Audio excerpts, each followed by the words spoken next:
AI के वजह से बहुत सारे जॉब अपने देश में ख़त्म होने वाला है, जिसमें से मैंने 8 टाइप के जॉब को सिलेक्ट किया है जो आने वाले समय में कम्प्लीटली ख़त्म हो जाएगा।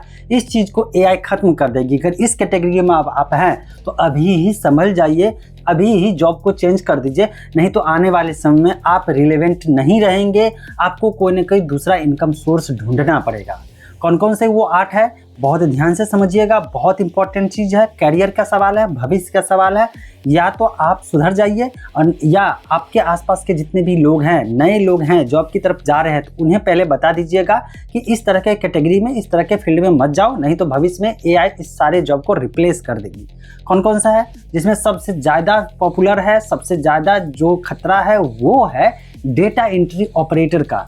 दोस्तों, डेटा एंट्री ऑपरेटर के बहुत संख्या में लोग काम कर रहे हैं, डेटा एंट्री ऑपरेटर के रूप में काम भी कर रहे हैं और इस चीज़ को एआई पूरी तरह से ख़त्म करने पे तुला हुआ है। कारण डेटा एंट्री ऑपरेटर में हम लोग जो भी एंट्री करते हैं वो चीज़ एआई बहुत ही फास्ट, बहुत ही एक्यूरेसी के साथ कर रहा है।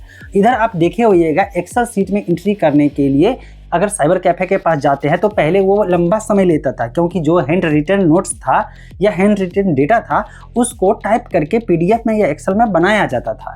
लेकिन एआई आया, डायरेक्ट उस फोटो को क्लिक करिए, इसको अपलोड करिए, एआई के टूल्स में डालिए और वो तुरंत में एक्सेल सीट, पीडीएफ जो भी कहिए वो सारा काम करके रख देता है। जो भी राइटिंग में हो उसको तुरंत समझ पा रहा है, हिंदी हो, इंग्लिश हो, जिस भी भाषा में हो उसको समझ करके तुरंत में आपके अनुसार पूरा पीडीएफ बना करके एआई टूल्स सेकेंडों में काम करके दे देता है। अभी मैंने देखा एक साइबर कैफे जो मेरे जान पहचान का है, उसको मैंने एआई टूल्स का इस्तेमाल करना बताया और उसके पास जो कस्टमर आता था पहले 5 दिन 7 दिन लगता था उस सारे डेटा को एंट्री करने में, वो 1 मिनट से 2 मिनट के अंदर सिर्फ और सिर्फ वो फोटो क्लिक किया, जितना समय लगा और प्रॉम्प्ट दिया और इसके बाद उसको पीडीएफ बन करके या एक्सेल बन करके पूरा आ जाता था। और एक बार प्रूफ रीडिंग करके अगर थोड़ा बहुत मिस्टेक हो भी गया तो उसको करेक्शन करता था, लेकिन समय भी बचता था। और इसके कारण से अब जरा सोचिए, जो डेटा एंट्री के रूप में काम कर रहे होंगे उनकी ज़रूरत होगी, क्योंकि एआई टूल्स तो कोई भी इस्तेमाल कर सकता है। थोड़ा बहुत समझ में है, थोड़ा सा प्रॉम्प्ट समझ गए और एआई टूल्स का इस्तेमाल किए तो वो सैलरी क्यों देगा। तो ऐसे में अगर डेटा एंट्री के रूप में आप काम कर रहे हैं तो आपको तुरंत में अपने स्किल को अपग्रेड करिए और इसके बाद उस फील्ड को टाटा बाय बाय करने के लिए रेडी हो जाइए। इसके बाद दूसरा जो सबसे ज़्यादा है और सबसे ज़्यादा लोग इसमें काम कर रहे हैं वो है कॉल सेंटर या बीपीओ की बात। आप लोग देखे होइएगा, अभी जितने भी बड़ी बड़ी कंपनियां का अगर आप टेक सपोर्ट यूज करना चाहते हैं तो वहाँ पे चैट सिस्टम होगा, वो भी अब एआई वहाँ पे पूरा रिप्लाई दे रहा है सब कुछ समझ करके और आपके प्रॉब्लम के अनुसार उसका सोल्यूशन दे के बैठा हुआ है। अब वहाँ पे पहले जो चैट सपोर्ट के लिए एक टीम रहता था, नौकरी पे लोग रहते थे, उनको सैलरी मिलता था और उनके पास जो भी क्वेश्चन आता था, जो भी सवाल क्लाइंट का आता था, कस्टमर का आता था, उसका जवाब देते थे।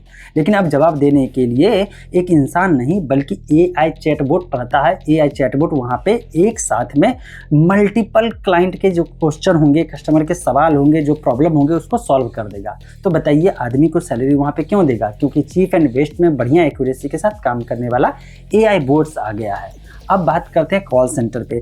कॉल सेंटर जैसे बीपीओ में होता है तो बात करने के लिए कस्टमर सपोर्ट में जहाँ पे मैसेज की बात कॉल पे होता था, अब वो भी वॉइस मोड में अब एआई आ गया है, इंसान की तरह बात कर रहा है। जैसे आप जेमिनाई से बात करते हैं, जैसे चैट जीपीटी से बात करते हैं, जब नॉर्मल वे में इससे बात कर सकते हैं जो फ्री ऑप्शन आपके पास है, तो ज़रा सोचिए कि जो कंपनियाँ प्रीमियम ऑप्शन अगर चूज करेंगे वो चैट जीपीटी, जेमिनाई मतलब गूगल को अगर पैसा देंगे और उसके पास उसके टूल्स का इस्तेमाल करेंगे तो जरा सोचिए कि सस्ता में उसके पास कितना बेहतर हो जाएगा। 24/7 में काम करने वाला, मतलब 24 घंटे 7 दिन काम करने वाला एक वहाँ पे एआई असिस्टेंट आ जाता है जो वॉइस मोड में काम करेगा।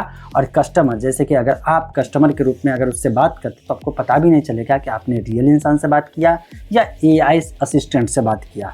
तो ऐसे में अगर आप कॉल सेंटर में काम कर रहे हैं, बीपीओ में काम कर रहे हैं या कोई भी काम करने जा रहा है तो उसको बता दीजिए भाई आने वाले समय में इस चीज़ को एआई पूरी तरह से खत्म करने के कगार पर पहुंचा देगा, इसलिए समय रहते अपना स्किल बदलो और अपने आप को दूसरे फील्ड में शिफ्ट कर। तीसरा है कंटेंट राइटिंग।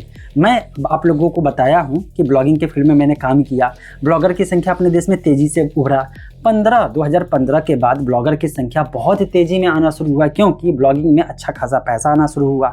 ब्लॉगिंग आना शुरू हुआ, यूट्यूब तो बहुत दिनों से काम कर रहा था, मैं भी काम कर रहा था, लेकिन जब जियो आया तो यूट्यूब पे इंडियन जो यूज़र हैं, आप या और भी यूज़र हैं, उसकी संख्या बढ़ी। तो ऐसे में कंटेंट क्रिएटर की भी संख्या बढ़ी, क्योंकि शुरुआत में जो यूट्यूबर थे वो अपना ब्लॉग बना करके दिखाना शुरू किए, देखो भाई मैंने सिर्फ वीडियो बनाया, मैंने ये किया, इस तरह से काम किया, इस तरह से कंटेंट लिखा, और कंटेंट चूँकि मैं वहाँ पे लिखता था इसीलिए मुझे इतने डॉलर आया। अब इसको देख करके जो है इतने लोग कंटेंट क्रिएटर बन गए। कंटेंट क्रिएटर का मतलब हो गया वीडियो नहीं, ब्लॉगिंग के मैं बात कर रहा हूँ, वहाँ पे बहुत सारे ब्लॉगर हो गए।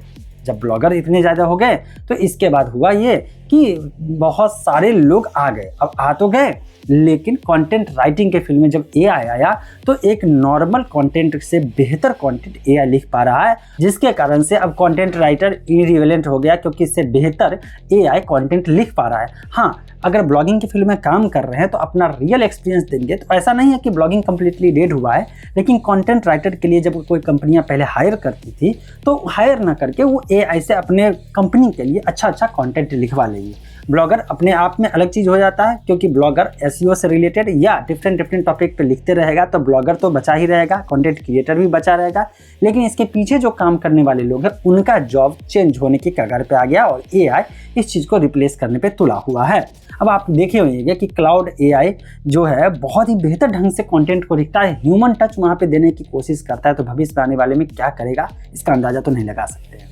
इसके बाद जो आता है वो है ग्राफिक डिजाइनर के। बेसिक ग्राफिक डिजाइनर तो कम्प्लीटली अभी ही लग रहा है कि उसकी ज़रूरत लोगों को नहीं है।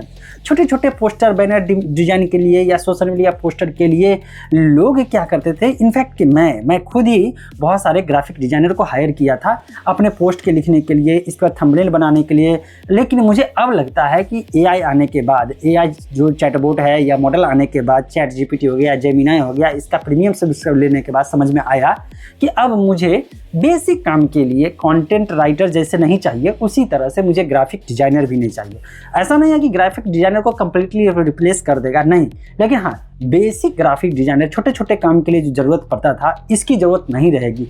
मुझे याद है पहले अगर मैं बैनर बनवाने के लिए, जो इंस्टीट्यूशन ऑफलाइन में चल रहा है, मेरे फैमिली बिजनेस में चल रहा है, जो स्कूल कॉलेजेस चल रहा है, वहाँ पे उसके लिए जब कोई फेस्टिवल आता था तो बैनर डिजाइन करवाने के लिए जो ग्राफिक डिजाइनर रखा हुआ था, बैनर वाले जो प्रिंटिंग प्रेस है, वहाँ पे मैं जाता था, बहुत भाव खाता था, बहुत ज़्यादा, ये करो वो करो। अब उससे अच्छा डिज़ाइन तो एआई बना करके दे देता है, सिर्फ उसको डिज़ाइन दे दो और कहो भाई ये काम करके दे दो। अब उसको लगता है कि यार मेरा तो कोई इज्जत ही नहीं है, इज्जत क्यों रहेगा भाई, वो एआई सारा काम करके दे रहा है ना, इसीलिए। अब ये हो गया। जिस तरह से यहाँ पे मैं ग्राफिक डिजाइनर की बात किया, उसी तरह से बेसिक वीडियो एडिटर के भी अब ज़रूरत नहीं रहेगी।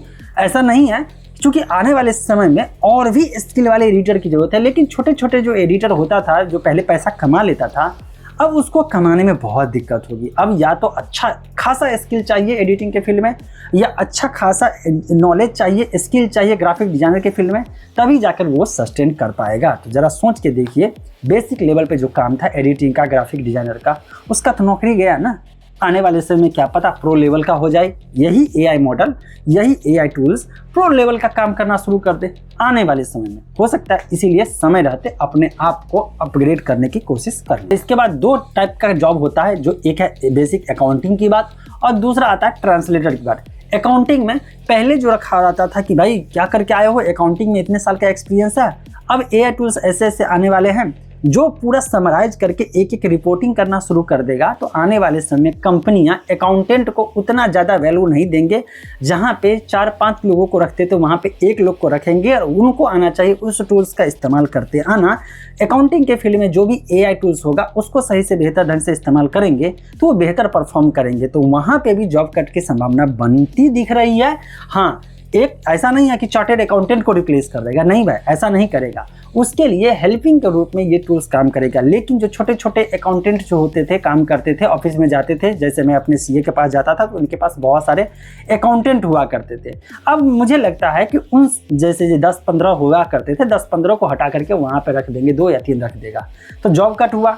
इनका तो फायदा होता रहा, लेकिन उन लोगों का तो जॉब चला गया ना। इसलिए ज़रूरी है कि अपने आप को अपग्रेड कर लीजिए। और जैसा कि मैंने आपको कहा, इसके साथ साथ ट्रांसलेटर की तो भाई अभी ही आ गया है। अभी इधर हिंदी में बात करो, उधर इंग्लिश में सुनाई देता है, उधर इंग्लिश में बोलेगा, इधर हिंदी में या दूसरे लैंग्वेज में। जिस लैंग्वेज को सिलेक्ट करना है उस लैंग्वेज में सुनाई देगा और एकदम ह्यूमन नेचुरल वॉइस में सुनाई देता है। तो जब अभी ये हाल है, पहले ट्रांसलेटर के जॉब बहुत ज़्यादा एकदम वैल्यूएबल माना जाता है। क्यों भाई मुझे इंग्लिश नहीं आती है, दूसरे कंट्री में चलेंगे, एक ट्रांसलेटर को ले लिए, उसको पैसा दिए और जहाँ जा गए साथ में गए बात करने के लिए। अब तो ज़रूरत ही नहीं है ना। शुरुआत में याद करिएगा, जिस समय गूगल ट्रांसलेट हुआ करता था, अगर आप लोग इससे रिलेटेड करें तो बताते हैं, जब फॉरेन के दोस्त से बात किया जाता था, उसका लैंग्वेज कुछ और होता था, चाहे वो स्पेनिश हो या दूसरा लैंग्वेज में हो, तो गूगल ट्रांसलेट का उधर से चैट से गूगल ट्रांसलेट कॉपी करके ट्रांसलेट में डालना, फिर उसको जो है हिंदी या इंग्लिश में ट्रांसलेट करके और फिर उसको इंग्लिश में ट्रांसलेट करके फिर उसको रिवर्ट कर देना। मतलब वहीं पर उसके लैंग्वेज में इंग्लिश में पहले लाना, फिर इंग्लिश को उसके लैंग्वेज में, अपनी भाषा को फिर उसके लैंग्वेज में ट्रांसलेट करना और फिर उसको पेस्ट कर देना। इस तरह से किया जाता था आज से 10 साल पहले। लेकिन अब आ गया रियल टाइम, उसका उसके लैंग्वेज में सुनाई देगा या दिखाई देगा और मुझे मेरे लैंग्वेज में सुनाई देगा या दिखाई देगा। तो आने वाले समय में ट्रांसलेटर का भी जॉब जाने की संभावना बनती है। और भी है, लेकिन ये जो 8 लिस्ट मैंने बताया है, इसमें बहुत सारे लोग काम कर रहे हैं। मेरे वीडियो को देख रहे होंगे तो हो सकता है आप या आपके जान पहचान का कोई ना कोई इस फील्ड में काम कर रहा होगा, तो उन्हें भी बताइए कि भाई समय रहते अपने आप को अपग्रेड कर लो या शिफ्ट कर लो, नहीं तो बाद में रोते रहोगे, पछताते रहोगे। बाकी मैंने जो लिस्ट बताया उसमें से और भी कुछ है तो जरूर जोड़िएगा कमेंट सेक्शन में। मेरी बातों में अगर सच्चाई लगे तो लाइक शेयर कर दीजिएगा। मिलते हैं फिर अपडेट के साथ अगले वीडियो।